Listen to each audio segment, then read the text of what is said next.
punto non c'è altro da dire, dopo tutti i ricordi, le speranze, le illusioni, di cosa parlerei a questo punto?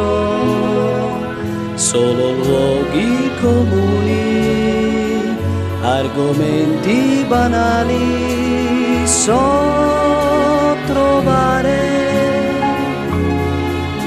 Perdonami perciò se nient'altro ti dirò, ma rimani ancora un po' con me.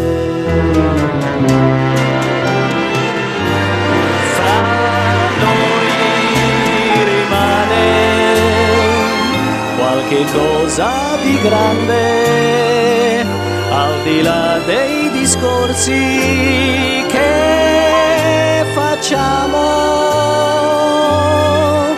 per cui non temo mai il silenzio tra di noi, fino a che l'ascolterai con